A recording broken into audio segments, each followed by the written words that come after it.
The COVID phenomenon has so ravaged our world that lately other prevailing diseases have not remained at the fore of discussions on health.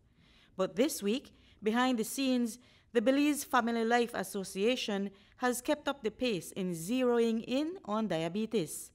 Clinical Director at the BFLA, Dr. Natalie Bruce, says there are so many aspects to successfully managing the disease. Managing is not just about medication. We have to take into account our nutrition, our diet, the exercise, as well as the daily monitoring and taking your medication, and not just taking your medication when you're feeling ill, but making sure that you comply with your medication, getting your biannual checkups, and making sure that early detection of complications so that they can be treated.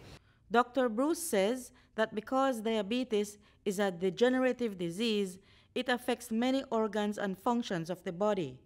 And because diabetics are in the category of vulnerable people if they catch COVID, they have been apprehensive to attend clinic.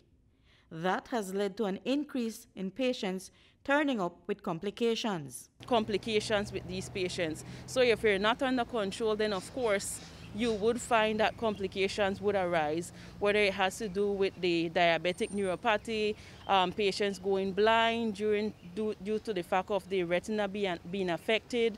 We've seen increase in patients with foot ulcers. These debilitating complications prompted the BFLA to begin an aggressive outreach program on social media platforms to give patients advice and to take their concerns.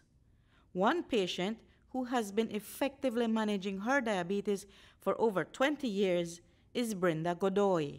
First, when I was diagnosed, I had to get educated on it because I thought it was a death sentence, which it isn't. Healthy lifestyle is what works for me. A diet, and I exercise. I reside at 8 miles on the Western Highway, and so I walk from my home on the new highway, which is the John Smith Highway. I walk to the roundabout and back every day.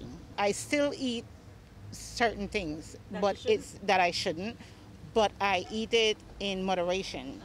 What one puts into the mouth is a part of managing the disease, but BFLA's nutritionist, Karen Rosito, says it requires lifestyle changes as well in order to avoid premature sickness or worse. Death is expensive. Illness is expensive. A pound of beans is $1.50. You could feed 10 people with that. I don't advise them to run so much as sit and do it. Do it. Do the twists. Even if you have, swollen knees, diabetes is rough, right? And they kill more people than anything, than any other disease or any traffic, gunshot, whatever. But if we could control it before it's too late, we're good. Reporting for News 5, Marian Ali.